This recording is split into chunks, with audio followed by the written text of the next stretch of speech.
The Indiana Pacers need to make some big moves in this offseason to keep themselves competitive and fit the right pieces on this roster moving forward to get themselves back into the playoffs in the upcoming years. My thoughts on that and this Indiana Pacers roster is what I'm going to be talking about in today's video. How some of the best pieces on this team fit together, or more so don't fit together, and some of the moves that they could and should look to make moving forward. We'll be talking about some of their free agents as well. They don't have a ton. They only have Doug McDermott and TJ McConnell. But I'm also going to be mentioning that along with some of the potential trades I think they should make and why they would improve the fit of this roster. With that being said, this is not anything that's negative about the Pacers. This is not me trying to crap on the Pacers. In fact, I'm a Raptors fan, but the Pacers are one of my favorite teams outside of the Raptors. I like quite literally every single player on this roster. I really like this team. I just think that some of the pieces are not good fits together, and they're not being maximized because of that. And I think they have much higher potential with certain pieces on the roster moving on and bringing in better assets that are a better fit. With that being said, I'm going to be explaining all that as we get into the video. But if you do enjoy videos like this, then consider liking and subscribing to the channel. We are one of the fastest growing YouTube NBA content channels on the platform throughout the last couple of weeks. So if you want to be a part of that and more off-season preview videos, then be sure to check out the rest of my off-season preview videos and subscribe for more. With that being said, let's get into it.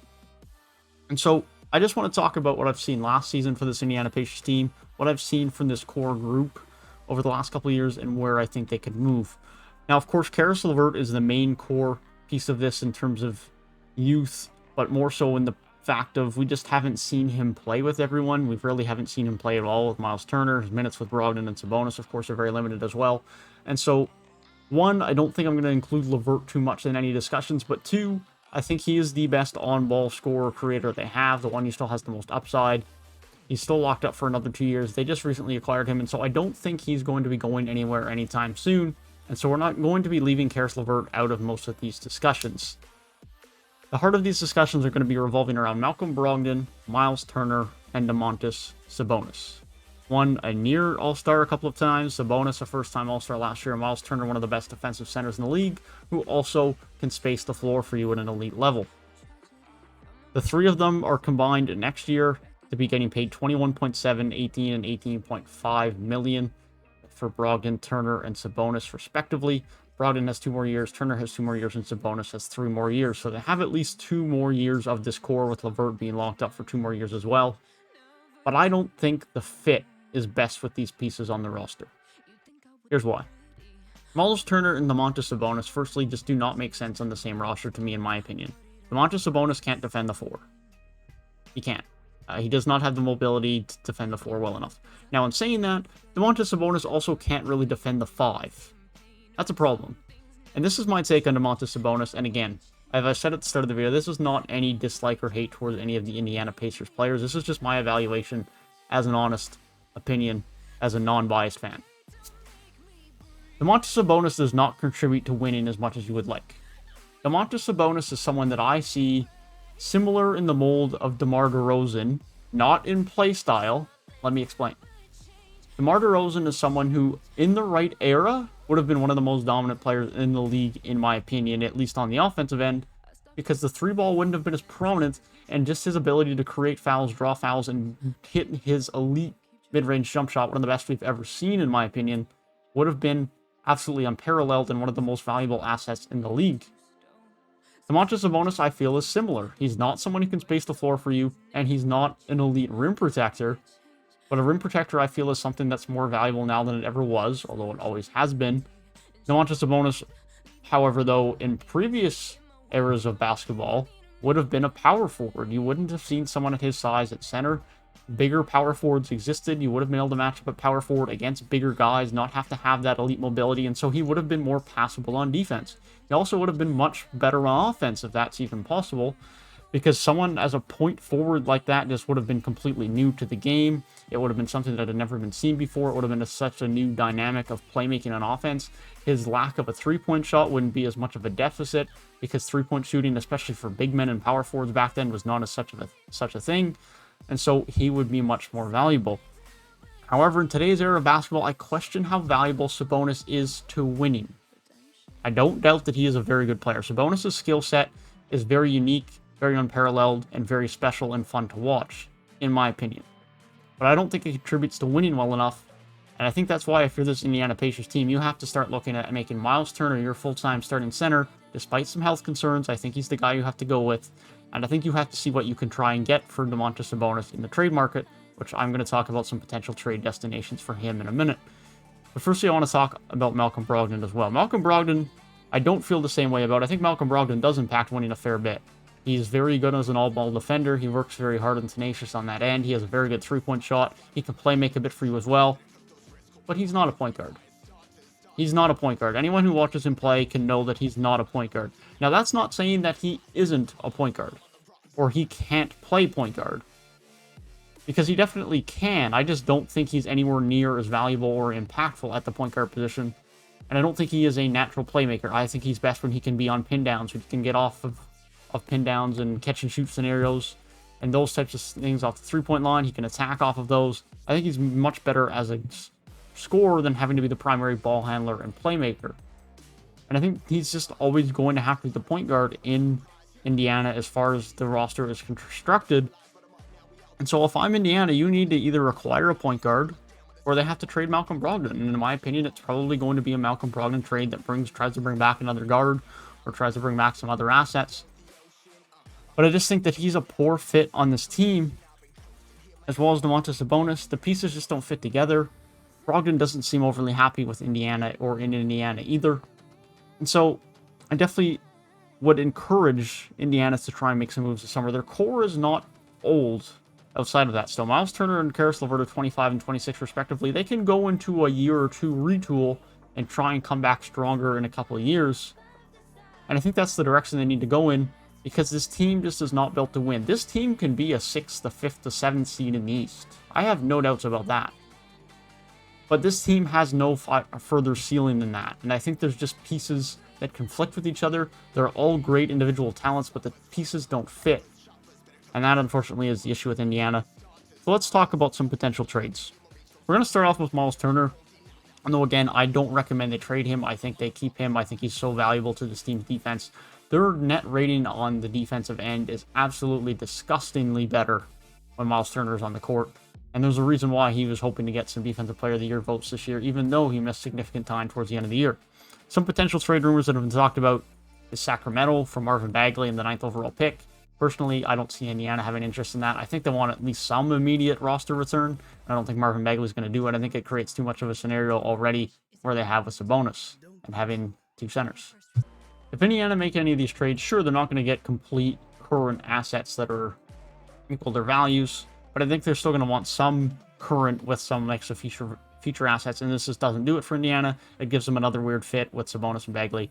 I wouldn't expect it. The Celtics are a possibility as well, with Marcus Smart going back the other way. That is a little bit more of a likelihood, but again, it's not really a true point guard, and so I don't know how much interest they'd have in that. The Raptors could also be interested. You could see their sign and trade for Kyle Lowry, depending on what the market is. You could see, other than that, don't really know what else you would see happen. So probably not likely. Outside of that, then the Celtics and the Raptors and the Kings are probably the main three teams you would see. But again, I would not advocate for a Myles Turner trade. I think he's someone they need to keep. He is so valuable to their defense. He can space the floor, make big shots on the three-point line, get some big offensive rebounds inside. I think he impacts winning. You could argue, probably doesn't, but you could argue he impacts winning more than Sabonis. You could make that argument. I'm not saying he's a better skill-wise player, but for today's NBA and his role, you could argue that Myles Turner is more valuable than Domantas Sabonis to impact winning. And that's a very important distinction. Raw skill and a better player is not always indicative of more impactful to winning. Those are two different things. Those are important to distinguish by. That being said, let's move on to Sabonis trade talks. And Sabonis is a bit harder to think of a trade for, because of that exact reason, is he's a weird fit on teams. He's weird at the power forward defensively. He's weird at the center spot position. There's no doubt he has very good talent on the offensive side of the ball, but his fit defensively into a team is just very weird.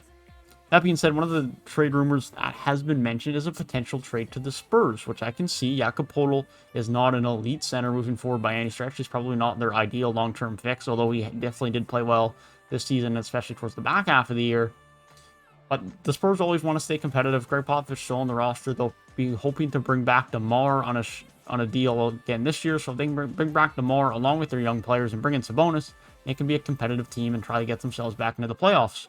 And so a type of deal that would include Lonnie Walker, Jakob Poeltl, a 2022 first and a 2024 first is a type of deal you could see be made. For benchmark, you could argue picks or assets either way. That's just a rough package that you could see happen the other way. I'm not going to argue on the value of it, but let's just think about why the Pacers would want to do this. Immediately, you get a guard that would replace Malcom Brogdon. If you trade away Malcom Brogdon, you get a 2/3. Wouldn't really play Lonnie Walker at point guard. You could play small ball at him at the small forward spot. Get a very high energy, young, just high energy, good defense, get up the court, improving 3-point shooter. I think he's a very valuable player to have. You'd get yourself a very good backup center in Jakob Poeltl. Your center rotation would be solidified for a long time, and you would get 2 first-round picks alongside it. So you get that mix of current and future assets. And I think it's something that the Pacers could definitely look into and be interested in. Another option for Sabonis is the Mavericks. The Mavericks, of course, are going to be looking to replace Kristaps Porzingis, the duo to Luka Doncic this year. I don't know what the package would be that would come back that would interest the Pacers so much. Maybe you see someone like Tim Hardaway come back, and he ends up playing the 2 in Indiana. But that would be in a sign and trade, of course, as he is a free agent in the summer. Outside of that, Dorian Finney-Smith could be of interest, and he could then slide into your power forward spot. But it's a hard one. I don't know where the Mavericks get their assets from. They've already used some first for the Knicks. I think the Spurs option is more likely. But I think it's going to be tough to find a trade for Domantas Sabonis, which is probably why you don't hear more rumors about him. It's just tough to trade him. I don't know if there's enough interest across the league for the value that Indiana are going to want to get for him. Malcom Brogdon, though, I think is one that could be a lot more intriguing because there's a lot of teams that are interested in point guards this summer. And as much as I don't think Malcom Brogdon is best as a point guard, I think a lot of teams are going to be interested in acquiring a combo guard this summer. One of the more interesting options, Los Angeles Lakers. Now, I don't know if this is going to be enough to tempt the Indiana Pacers. I don't think they have enough assets, quite personally myself, but they could offer Montrez, KCP, or Kyle Kuzma, and then whoever they take with their first-round pick this year. They would have to wait until after they draft them because of their trade with Anthony Davis for the Pelicans. They can't trade another first-round pick, but they could trade whoever they acquire with that pick and go from there. Kyle Kuzma, Montrezl Harrell picks up his player option. He gets traded as well. And then the number 22 pick, or more so, whoever they select with that pick, could be an option as well. I don't think that's enough value for Malcom Brogdon, in my opinion, but that's something you could debate for sure. The Mavericks, of course, is someone that could look to add another guard, another playmaker, another shot creator and maker around Luka Doncic, which I think would be very valuable for them. And again, same type of pieces you could argue for the Mavs as with the Sabonis trade. What would be potentially more of the more interesting options would be a Lonzo Ball sign and trade. Now, hear me out. I think this has a lot of potential for both sides to be very positive. I'm not saying it's likely. I think it's just positive for both sides. Pelicans, they need shooting. They don't want to pay Lonzo Ball for whatever reason. Maybe they want to sign and trade. They get they're worried about what's going to happen in the RFA market, and there's just too big of offers coming in, and they want to do a sign and trade. Malcom Brogdon gives them shooting. That's what they need. They don't need a de facto point guard on this team. Malcom Brogdon can be some point guard minutes. Brandon Ingram has an ISO a lot. Zion Williamson should start developing into more of a point forward, in my opinion. So if the Pelicans don't have a massive presence of a point guard, they'll be okay. The Pacers, they need a point guard. They need a playmaker. They need someone who can run the play make those decisions, push the fast break for them.